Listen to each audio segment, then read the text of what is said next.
తిరిగి BCN news కి స్వాగతం. పహల్గాంలో జరిగిన ఉగ్రదాడిలో చనిపోయిన వారి కుటుంబాలకు సానుభూతి తెలుపుతూ జనసేన పార్టీ ఏపీ తెలంగాణలో 3 రోజుల పాటు సంతాప దినాలను పాటించనుంది.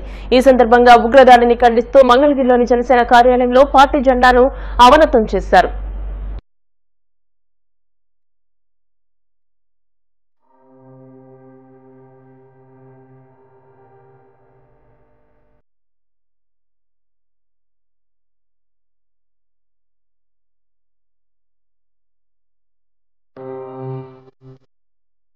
మన దేశానికి ఒక దుర్దినం, ఒక కాళరాత్రి. కాశ్మీర్లోని పెహల్గాంలో 27 మంది అమాయకులను టెర్రరిస్టులు ఊతకోత కోయడం అంటే చాలా దిగ్భ్రాంతికరం, చాలా బాధాకరం. ఈ సమాచారం తెలిసిన వెంటనే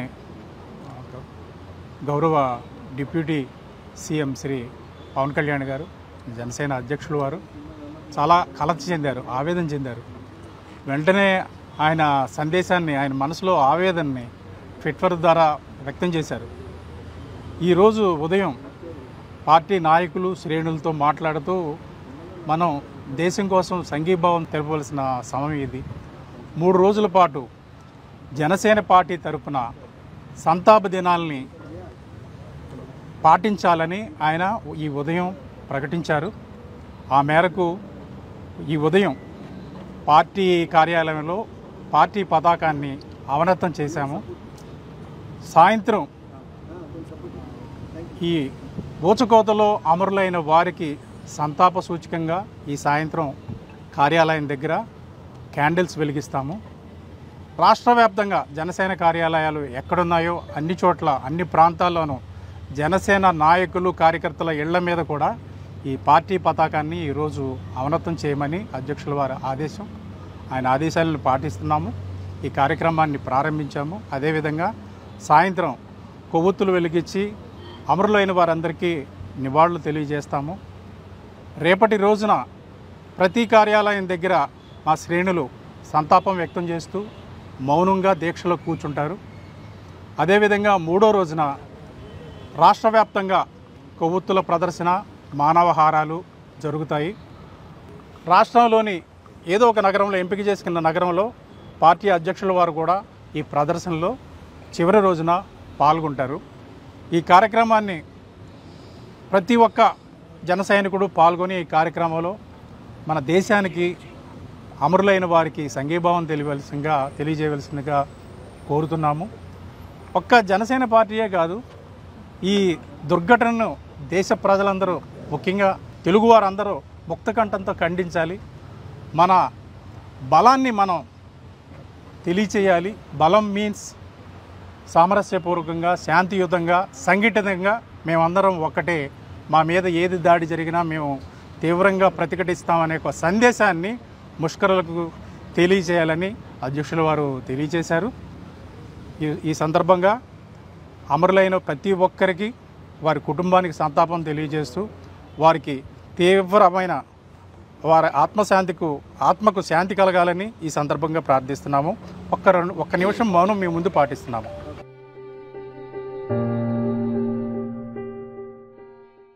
శ్రీకాకుళంలో పేరుగాంచిన కూర్మనాథ స్వామివారిని వంశపారంపర్య ధర్మకర్త అశోక్ గజపతిరాజు దర్శించుకున్నారు. ఆలయ పరిసర ప్రాంతాలు స్థానిక శాసనసభ్యులు గోల్డు శంకర్తో కలిసి పరిశీలించారు. ఆలయంలోని సమస్యలు, అభివృద్దిపైన మాట్లాడారు. నక్షత్ర తాబేళ్ల సంరక్షణపై చర్చించారు. అనంతరం ఆలయ అర్చకులు అశోక్ గజపతిరాజుకు స్వామివారి చిత్రపటాన్ని తీర్థ ప్రసాదాన్ని అందజేశారు. ఈ కార్యక్రమంలో స్థానిక ఎమ్మెల్యే, ప్రజాప్రతినిధులు పాల్గొన్నారు. కడప నగరం బిల్టప్ సర్కిల్ దగ్గర హత్య చేసిన కేసులో ముద్దాయిలను అరెస్ట్ చేసి వారి నుండి మారణాయుధాలు స్వాధీనం చేసుకున్నట్లు కడప ఎస్పీ అశోక్ కుమార్ తెలిపారు. మీడియా ముందు ముద్దాయిలను ప్రవేశపెట్టిన అనంతరం ఎస్పీ మీడియాతో మాట్లాడుతూ కడప నగరంలోని బిల్టప్ దగ్గర ఉన్న పాత బస్టాండ్ కు చెందిన షేక్ సాదక్ వల్లీను, రవీంద్రనగర్ కు చెందిన చప్పిడి రాయప్ప, మోదంపేటకు చెందిన షేక్ గౌస్ బాషా ఖాలియా, మరియాపురంకు చెందిన శీలం బాలస్వామిను కలిసి ఈ నెల 19వ తేదీ రాత్రి కత్తులతో పొడిచి హత్య చేశారని అన్నారు. అయితే హతుడు షేక్ సాదక్ వల్లీ A1 ముద్దాయి అనుచరుడైన చిపేరి వెంకటేశ్ను హత్య చేసి జైలుకు వెళ్లి ఇటీవల బెయిల్పై వచ్చాడని అన్నారు. అయితే చప్పిడి రాయప్ప బిల్డప్ దగ్గర మద్యం షాప్ దగ్గర ఉన్న షేక్ సాదక్ వలీని తన స్నేహితులతో కలిసి కత్తులతో పొడిచి హత్య చేశారని అన్నారు. సాదక్ వలీ భార్య యాస్మిన్ ఇచ్చిన ఫిర్యాదు మేరకు కేసు నమోదు చేసి ముద్దాయిలను అరెస్ట్ చేసి వారి నుండి కత్తులు, 3 సెల్ ఫోన్లు, ఒక వాహనం స్వాధీనం చేసుకుని కోర్టుకు హాజరుపరుస్తున్నట్టు తెలిపారు. 15వ తేదీ రాత్రి 8:30 గంటలకి బిల్టప్ సర్కిల్లోని రెడ్డి వైన్స్ ఆ ఏరియాలో జరిగినటువంటి ఒక మర్డర్లో ఇన్వాల్వ్ అయినటువంటి 4 ముద్దాయిల్ని ఈరోజు అరెస్ట్ చేసి రిమాండ్కు పంపించడం జరుగుతుంది. ఆ 4 ముద్దాయిల్లో రాయప్ప అలియాస్ పెద్దోడు, షేక్ గౌస్ అలియాస్ కాలియా, చీలం బాలస్వామి, సుంకర వెంకటేష్, ఈ 4 ముద్దాయిలు ఇన్వాల్వ్ అయి ఉన్నారు. వీళ్ళ దగ్గర నుంచి 2 కత్తులు, 3 మొబైల్ ఫోన్లు, ఒక స్కూటర్ని సీజ్ చేయడం జరిగింది. అదేవిధంగా ఈరోజు వీళ్ళని రిమాండ్కి పంపించడం జరుగుతుంది. కేసు పూర్వాపరాలు గమనించినప్పుడు ఈ 4లో రాయప్ప, కాలియా, బాలస్వామి ఈ 3 కూడా రౌడీ షీటర్లుగా ఉన్నారు. 2024వ సంవత్సరంలో రాయప్పకి బంధువు అయినటువంటి చింపిరి వెంకటేష్ అనే అతన్ని ఈ మొన్న జరిగినటువంటి మర్డర్లో చనిపోయిన సాదక్ వలీ చంపేయడం జరిగింది. దాంట్లో భాగంగా సాదక్ వలీని అరెస్ట్ చేయడం జరిగింది. అరెస్ట్ చేసిన తర్వాత కొన్ని రోజుల క్రితం సాదక్ వలీ బెయిల్ మీద బయటికి రావడం జరిగింది. దీన్ని మనసులో పెట్టుకున్నటువంటి రాయప్ప మరియు అతని యొక్క అనుచరులు ఒక పథకం ప్రకారం సాదిక్ వలీని ఎలాగైనా చంపాలనే ఉద్దేశంతో ఒక పథకాన్ని రూపొందించి 15వ తేదీ రాత్రి అతన్ని నమ్మించి మాట్లాడే పని ఉందనేసి పిలిపించినట్టుగా యాక్ట్ చేసి అతన్ని ట్రాప్ చేసి చంపడం జరిగింది. దీంట్లో భాగంగా ఈరోజు వాళ్ళని వై జంక్షన్లో ఉన్నటువంటి రామరాజుపల్లి ఏరియాలో ఉదయం 11:30 గంటలకి అరెస్ట్ చేసి రిమాండ్కి తరలించడం జరుగుతుంది. దీంట్లో ఈ ఇన్వెస్టిగేషన్ కంటిన్యూ అవుతుంది. ఖచ్చితంగా వీళ్లకు శిక్ష పడేలాగా ఇన్వెస్టిగేషన్ కంటిన్యూ చేయడం జరుగుతుంది. అదేవిధంగా మనకు కడప జిల్లాలో ఉన్నటువంటి అందరూ రౌడీ షీటర్ల మీద నిఘా కంటిన్యూ చేయడం జరుగుతుంది. తీవ్రతరం కూడా చేయడం జరుగుతుంది. ఎవరైతే రౌడీ షీటర్లు ఏ నేరాలకు పాల్పడ్డారో వాళ్ళ మీద నమోదైనటువంటి కేసులు, ఆ కేసుల యొక్క పరిస్థితి కోర్టులో ఎలాగా ఉంది, వాటికి శిక్ష పడే విధంగా ప్రాసిక్యూషన్ వ్యవస్థను బలోపేతం చేయడం, ఈ కార్యక్రమాల మీద దృష్టి పెట్టడం జరుగుతుంది. ఇలాంటి మర్డర్లు జరగకుండా ఏ ప్రాంతాల్లో అయితే ఏ రౌడీ షీటర్లు ఉన్నారో ఆ ప్రాంతాల్లో వారి యొక్క కదలికల్ని గమనిస్తూ వారిని కంట్రోల్ చేయడం కోసం డిపార్ట్మెంట్ సైడ్ నుంచి మరింత కఠినమైనటువంటి చర్యల్ని తీసుకోవడం జరుగుతూ ఉంది. కాబట్టి అందరు రౌడీ షీటర్ల మీద నిఘా ఉంటుంది. ఆ రౌడీ షీటర్ల యొక్క రోజువారీ కార్యకలాపాలతో పాటు వాళ్ళ యాక్టివిటీస్, వాళ్ళ నేర ప్రవృత్తి, వాళ్ళ మీద ఉన్నటువంటి కేసుల పరిస్థితి అన్నీ కూడా వీక్లీ రివ్యూ చేయడం జరుగుతుంది. ఆ విధంగా వాళ్ళ మీద కంట్రోల్ తీసుకొని రావడానికి కోసం పటిష్టమైనటువంటి చర్యలు తీసుకోవడం జరుగుతుంది. జమ్మూ కాశ్మీర్లోని అనంతనాగ్ జిల్లా పెహల్గాంలో జరిగిన ఉగ్రముఖల దాడిపై AIMIM chief Hyderabad MP Asaduddin Owaisi స్పందించారు.